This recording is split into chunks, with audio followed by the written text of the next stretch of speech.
Good afternoon, welcome to Point of View, the program will open your eyes and open your mind. I am Flute. I am PD. And I'm Chip. And I'm Kara. Today we will be talking about with Assistant Professor Dr. Chaiyathip Katsura. He is the lecturer of Foundations of Calling English, Principles of Translation, and News Translations at Buffalo Universities. And he has experience about translation for over 20 years. Thank you so much for being with us. It's a pleasure. Yes, okay. You have so much experience about translation, so I would like to ask you that how did you get interest in the career in the translation field, and what inspired you? Okay, the first question is how did I first get involved? Actually, I became involved for the first time not because I was interested in it as a career, but I had a passion to help people understand when they had to listen to something spoken in a different language. Actually, my interest began when I went to my church and there were some visitors coming and they could not understand a thing that was being said. So I volunteered to help them. And that was the first time when I began translating something for some people. So my passion began not with making money, but helping people to understand what was being said in a different language.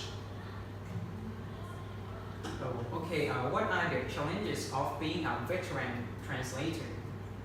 What do you mean by veteran? I mean experience. Okay. The biggest challenge today is that you have to be extremely creative in your work. Quite often you have to deal with a source language text that is maybe not very well written, or the source language text that requires a lot of analysis and interpretation.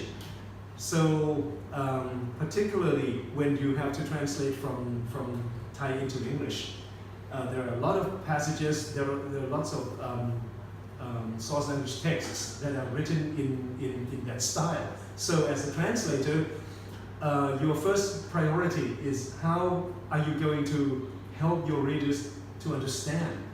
If you just focus on or translate a text simply based on how it is written, your translation is going to be of poor quality, and that means the reader is not going to be able to understand what the original message sender wants to convey.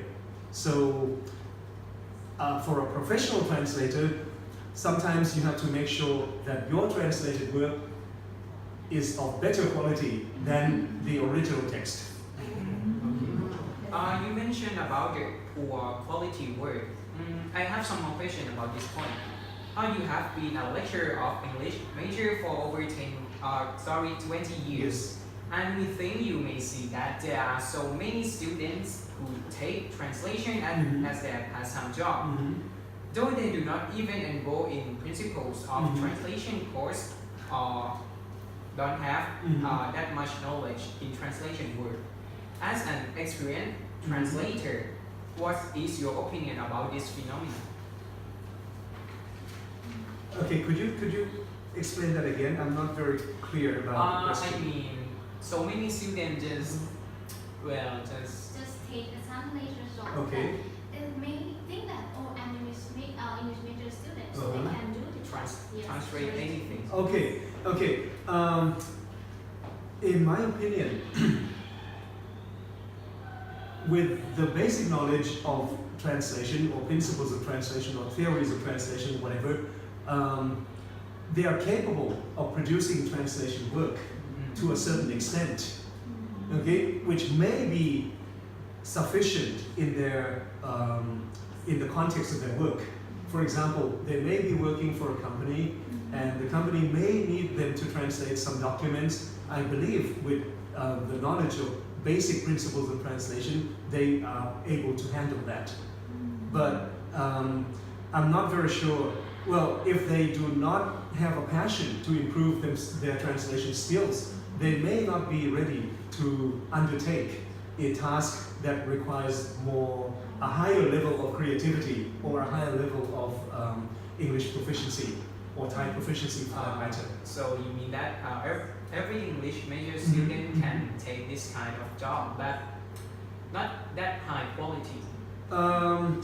Sufficient quality. Okay, let me say sufficient quality, because in general, some office documents are not very complicated, and they are different from literary works, because literary works contain lots of figures of speech, some sayings, some proverbs, and very complicated usage of language.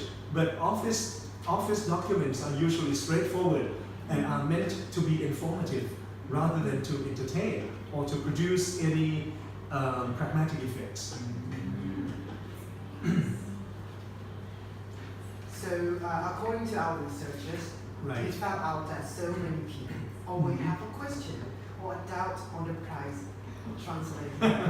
Like a legal document. Uh-huh. Like a minimum price would be 400. Somebody said, oh, it's too expensive. So, in your point of view, do you think or do you have any idea why so many people don't give that much value on translation work? One possibility is they do not have a correct understanding of what translation involves.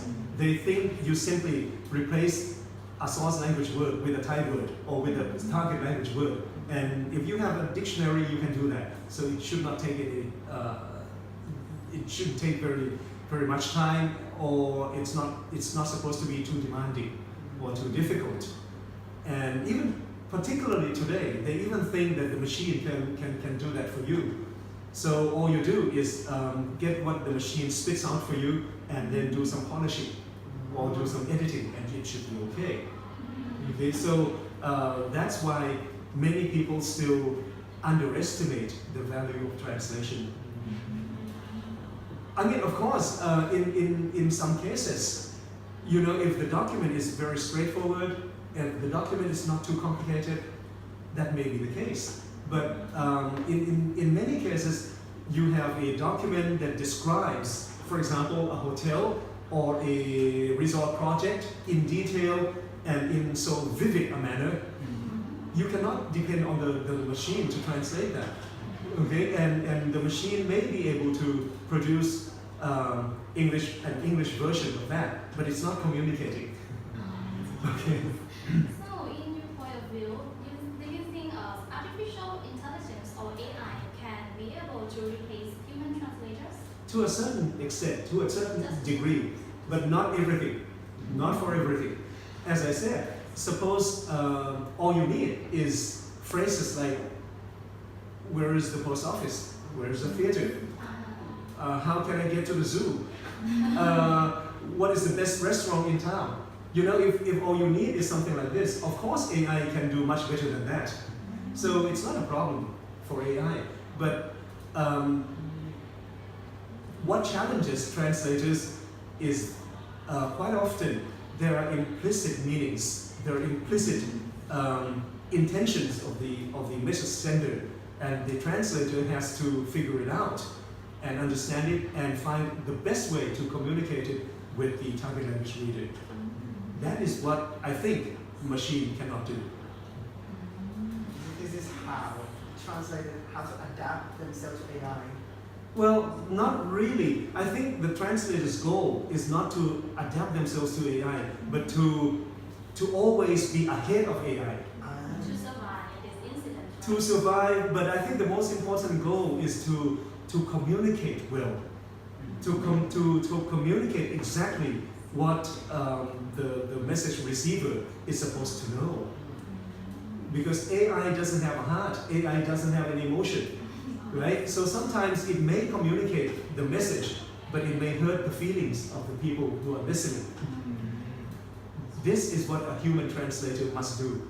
You know, you not only communicate the text, you also communicate or speak to their hearts. Okay, and now we come to the last moments of our program. So, do you have any suggestion for the future translation?